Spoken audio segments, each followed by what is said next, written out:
Si vous avez bonne mémoire et que vous me suivez depuis quelque temps, vous me direz que cette vidéo vous rappelle fortement quelque chose. Et à juste titre, puisque c'était un exercice auquel je me suis déjà confronté par le passé, mais aujourd'hui avec toutes les révélations qu'on a eues grâce au dernier trailer, je voulais absolument proposer un nouveau top 10 des personnages les plus puissants de la série qu'on se risquerait à retrouver dans la saison 4 de Wakfu. Un classement qui risque d'en surprendre plus d'un, mais qui je le rappelle reste totalement subjectif et sujet à ma vision de ce que les personnages deviendront. Une vidéo où forcément nous aurons tous des avis qui divergent. Aussi n'hésitez pas à m'allumer dans l'espace commentaire pour me dire ce que vous en pensez. Et d'ailleurs ce sera intéressant de voir comment mon avis changera lui aussi dès que la série sera réellement terminée. Allez, installez-vous confortablement et faites vos paris sur qui se retrouvera dans ce top 10 des personnages les plus puissants de Wakfu la série.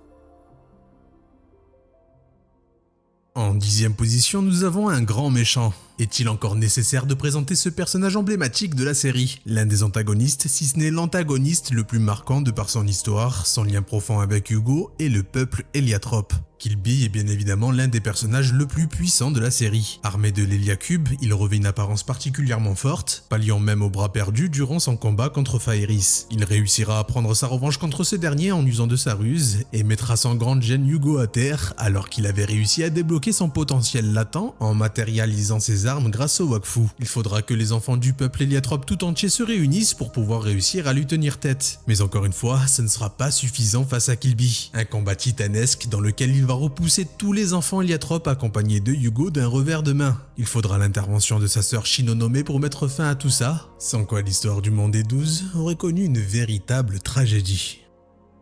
En 9e position, nous avons un dragon surnommé par ses pairs comme étant le plus puissant de leur peuple. Et à juste titre, car de ses 11 autres frères héliatropes, il est celui qui nous a montré la puissance la plus incroyable que l'on ait vue dans la série. Faeris est bien entendu l'un des personnages les plus incroyables que l'on ait connus, et je tenais à faire mon mea culpa, il méritait déjà sa place dans l'ancienne vidéo que j'avais faite. Je n'avais pas réellement saisi à ce moment-là l'étendue de son pouvoir. Apparaissant à la fin de la saison 2 de Wakfu, ce personnage est une véritable claque que les fans découvrent, rappelant évidemment le charisme infini de son frère Gruga, allié à une musculature parfaite et à des déchaînements de Wakfu hallucinants. Il fera tout d'abord face à l'immense armée suffolkienne à lui seul alors qu'ils avaient acquéri à ce moment-là la science nécessaire pour pouvoir utiliser la stasis, qui est, je le rappelle, la source d'énergie la plus destructrice du cosmos. Mais comme si cela n'était pas suffisant, il va faire plus que jeu égal avec Killby sous sa forme la plus puissante, et ce dernier avouera même ne pas pouvoir lui tenir tête dans un combat loyal. Il n'aurait tout simplement pas tenu à comparaison avec Faeris, d'où sa place en 9e position.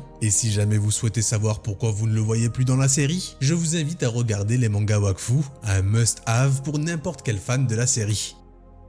Que serait un top 10 des personnages les plus puissants sans nos bons vieux Yop? Enfin, devrais-je dire sans notre bon vieux dieu Yop, à ce 8e rang des personnages les plus puissants de la série. Gulthard, qui est le fils du dieu Yop en personne, va passer dans une toute autre dimension quand ce dernier perdra ses pouvoirs suite à son combat contre le cornu Molu. Gulthard parviendra à les lui reprendre et les gardera avec la bénédiction du dieu Yop, qui préférera se réincarner dans la peau d'un Douzien que vous connaissez tous par cœur en la personne de Tristepin. Depuis ce jour, que ce soit Gulthard ou Tristepin, ces deux-là nous épatent sans cesse de leurs combats dantesques, que ce soit contre Rouchou, Ogrest, ou bien encore lorsque nos deux héros se combattront quand Gulthard revêtira l'apparence du Darkblood. Leurs combats sont parmi les plus impressionnants qu'on ait pu voir dans Wakfu. C'est une véritable décharge de puissance brute qui s'exprime par leurs poings, digne de la divinité des guerriers. Des personnages qui seront toujours de la partie dans la saison 4 pour notre plus grand plaisir et nous faire hérisser nos poils pour une toute dernière fois. Avec Oropo, on dépasse le cadre du divin pour passer à un niveau supérieur. À cette 7e position, nous avons le plaisir de retrouver l'alter ego de Hugo, un personnage largement sous-estimé, disposant des bribes de pouvoir de Hugo mais avec une expérience remontant à l'aube des temps. Un pouvoir qui s'est élevé au fur et à mesure que le peuple des héliotropes s'est éteint pour ne faire qu'un avec Oropo. Un drame rappelant d'une certaine manière la malédiction de Killby, qui aura façonné en lui une haine sans limite envers les divinités du monde qui les ont abandonnés à leur sort. Bien entendu, jamais de par son essence propre il dépassera le niveau divin qu'on a évoqué tout à l'heure, mais grâce au Dofus héliatrope et l'Héliacube, il nous démontrera qu'il est capable de vaincre avec une puissance insolente une pléthore de demi-dieux et d'êtres quasi divins comme par exemple Gulthard, qui disposait alors des pouvoirs du dieu Yop. Une puissance qu'il va mettre en œuvre pour menacer les 12 dieux d'exploser l'Inglorium. Et là sans vain car Echo s'interposera à temps et amènera Oropo à revenir à la raison. Pour ce personnage, on sait déjà le prime de puissance qu'il atteindra, mais il n'empêche que j'attends impatiemment l'OAV concentré sur son histoire pour qu'on puisse enfin saisir pleinement l'essence de ce personnage passionnant. On arrive dans le très sérieux de ce classement puisqu'il s'agit à partir d'ici quasi uniquement des personnages qui vont très certainement voir leur potentiel évoluer significativement dans la saison 4. À cette 6ème place, nous avons Hugo sous sa version adulte qui nous montre à quel point il n'a plus rien à voir avec l'enfant qu'on connaît. Désormais, il prendra vraiment la posture d'un monarque et s'offrira aussi au passage un glow-up de son chara-design en grandissant et en changeant de tenue pour quelque chose qui s'apparente à un mix entre ce que l'on peut connaître des héliotropes et des héliatropes. Un rôle de monarque qui s'accompagne de nouveaux pouvoirs puisque désormais il semble être capable de maîtriser la stasis en plus du Wakfu, ce qui en fait un personnage redoutable capable de trancher absolument tout ce qu'il souhaite.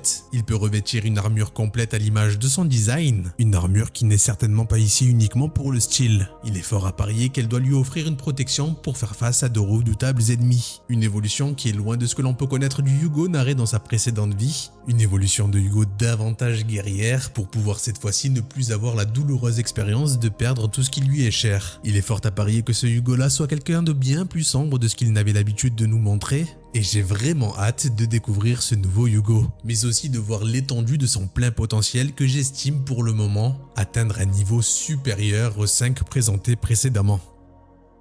Je ne souhaitais pas les mettre dans ce top à l'origine, mais il faut bien admettre que les méchasmes sont bel et bien un peuple reconnu dans la cosmogénie du Cosmos à travers la série et même dans le manga. Du coup, voici Orgonax et les méchasmes à cette 5ème place, qui ne sont ni plus ni moins l'un des peuples connus les plus anciens du Cosmos. Un peuple composé de machines capables de dévorer le Wakfu pour créer une énergie infiniment plus puissante grâce à leur cœur. Ils voyageront de planète en planète pour se rassasier jusqu'à tomber sur la planète originelle des héliatropes, avec lesquels ils vivront des siècles de cohabitation en paix, jusqu'à ce que ce fameux cœur n'attire la curiosité de Killby. Il subtilisera celui d'Orgonax pour créer l'Héliacube. Malheureusement, cela déclenchera une guerre dévastatrice annihilant quasi tous les héliatropes, les poussant même à fuir jusqu'au monde primitif. Et alors qu'ils étaient en train de rebâtir tranquillement leur civilisation, Killby les attirera de nouveau en faisant réagir l'Héliacube pour qu'Orgonax les retrouve. Sa traîtrise sera alors mise à jour, le condamnant à être banni dans la dimension blanche par Hugo. Orgonax, quant à lui, sera tellement puissant qu'il renverra à lui tout seul les héliatropes du Conseil des 6 dans l'Ordofus, sauf Grug, Aloragran et Faeris qui réussiront à s'enfuir, ainsi que Balthazar qui veillera quant à lui sur les enfants héliatropes dans la dimension Emrub. Il faudra l'intervention de la grande déesse en personne pour que les méchasmes soient définitivement détruits, une calamité incroyable qui nous accompagne toujours dans la série, à travers l'Héliacube dans lequel réside quelque part le cœur d'Orgonax.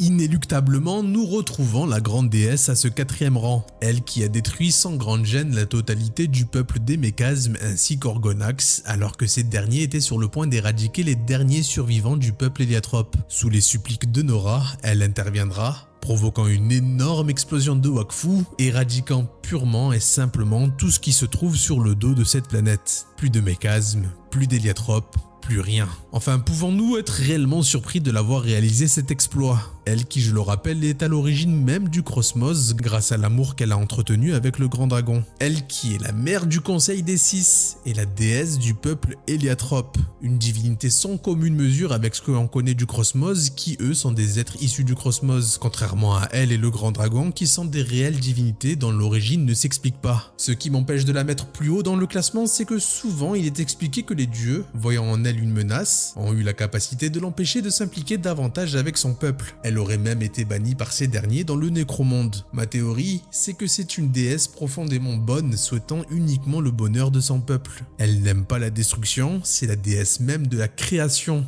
Et la seule et unique fois où elle est intervenue dans un conflit, c'était sous les supplications de Nora pour mettre fin à la menace qui a fait tellement de mal aux siens. Seulement cette seule et unique fois où on a pu voir ses pouvoirs, elle a littéralement détruit une planète et cela sans artifice quelconque, uniquement avec ses pouvoirs. Une déesse qu'on va beaucoup mieux connaître dans la saison 4, mais qui je classe au 4e rang pour ce top. Forcément, on est sur un top des personnages les plus puissants, Ogrest est un incontournable du top 3. Mais contrairement à mon précédent top, je le mets désormais à la 3e place, et vous comprendrez bien pourquoi en voyant les deux autres devant. Ogrest, nous le savons désormais, c'est le premier grand fléau que les Douziens ont dû combattre pour survivre, passant l'ère des Dofus à celui du Wakfu.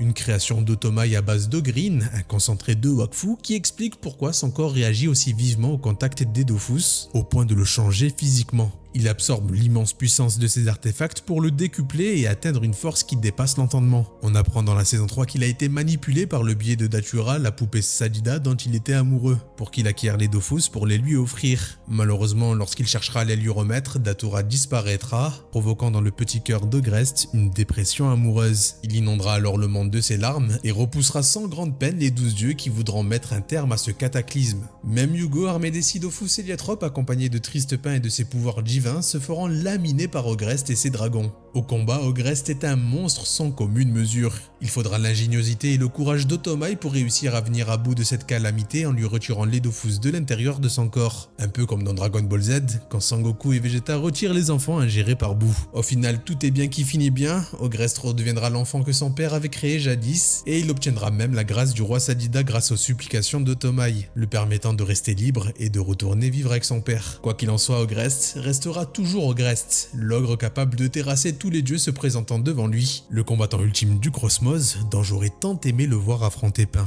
Un combat qui sans aucun doute aurait fait vibrer l'univers tout entier. Pain, c'est la révélation absolue de la saison 3 de Wakfu. C'est vraiment le personnage dont personne n'attendait absolument rien puisqu'il n'était même pas né. Et je tire mon chapeau à Tot car à l'image de Jack Jack des Indestructibles, Pain est un bébé tout aussi passionnant et amusant à découvrir. Il a une puissance incommensurable dont les limites semblent infinies. Rendez-vous compte que Pain dans le ventre de sa mère a failli faire effondrer la dimension Oropo à lui seul. C'est juste sans commune mesure avec tout ce que l'on a pu connaître dans le Cosmos à ce jour. Et là je ne vous parle que de Pain. Mais c'est pas fini puisque dans le dernier trailer de la saison 4, on peut voir qu'il fusionnera avec ce qui semble être sans l'ombre d'un doute à mes yeux Rushu, le dieu des démons en personne, celui qui a éradiqué de la surface du Cosmos quasiment tous ses frères et sœurs pour régner sans partage sur la choucroute, celui qui a fait quasi jeu égal avec Gul'dard qui avait les pouvoirs du Duyop. On est sur un personnage qui devrait normalement lui aussi paraître dans ce top à lui seul, fusionné au plus gros potentiel jamais connu du Cosmos. Je pense que personne ne peut comprendre la folie de ce que ce personnage s'apprête à nous faire vivre. Et j'ai l'impression que Todd s'est amusé à écrire un personnage issu d'un isekai qui apparaît sur le Cosmos avec des stats illimitées. C'est grotesque et en même temps c'est tellement génial. C'est le personnage que je veux le plus connaître durant cette saison 4. Je veux comprendre pourquoi il est aussi puissant. Et quels seront les exploits qu'ils réussiront tous les deux à accomplir. Pour moi, à ce stade du top, on est largement supérieur à la puissance des 12 dieux réunis, voire même de tout ce que l'on a pu voir précédemment dans la série. À mes yeux, c'est même encore plus fou qu'Ogrest et Orgonax réunis. Bon, là je me mouille totalement en mettant Tauros à ce niveau-là de ce top, parce que pour moi ce sera l'antagoniste le plus puissant jamais vu. Que dis-je, la menace la plus incroyable que l'univers et ses dimensions n'aient jamais affrontée. Un méchant que si j'ai vu juste, sera capable de ramener n'importe qui d'entre les morts pour le faire intégrer son armée de Necrom. Une capacité qui en fait forcément le personnage le plus puissant jamais vu puisqu'il sera capable d'invoquer n'importe quel personnage cité précédemment, si jamais il venait à en venir à bout. Un maître nécromancien qui pour une fois est un méchant disposant d'un véritable pouvoir malfaisant. La question est de savoir s'il réussira à vaincre des héros suffisamment puissants pour les faire intégrer son armée, ou s'il cherchera à défausser des héros déjà morts pour cela. Peut-être même ferai-je fausse route totalement et qu'il ne comptera que sur ses propres pouvoirs pour mener sa croisade contre le Cosmos, même si j'en doute fortement. Mais même sans pouvoir de résurrection, il est obligatoire que Tauros soit un ennemi nécessitant que toutes les divinités, dragons, voire tous les êtres vivants s'unissent pour le vaincre. Ce sera un véritable Thanos du Cosmos. Il sera l'ultime et toute dernière menace que la série va dévoiler. Un méchant qui, je l'espère, gardera ce qui fait la marque de fabrique de Wakfu, à savoir la découverte d'un homme avant tout pour lequel on aurait de l'empathie, au point que l'on pourrait comprendre pourquoi il en serait venu à utiliser les moyens les plus extrêmes pour arriver à ses fins. Quoi qu'il en soit pour moi, Tauros sera bel et bien le personnage le plus puissant jamais vu dans Wakfu. Voilà pour mon top 10 des personnages les plus puissants. Un top qui, je le rappelle, est totalement subjectif et qui se projette déjà sur ce que l'on pourra voir durant la saison 4 de Wakfu. Et vous alors, quel est votre top? Lâchez-moi tout ça en commentaire. Et en attendant de pouvoir vous lire, je vous souhaite à tous une excellente journée. C'était Zaki, pour vous servir. Ciao.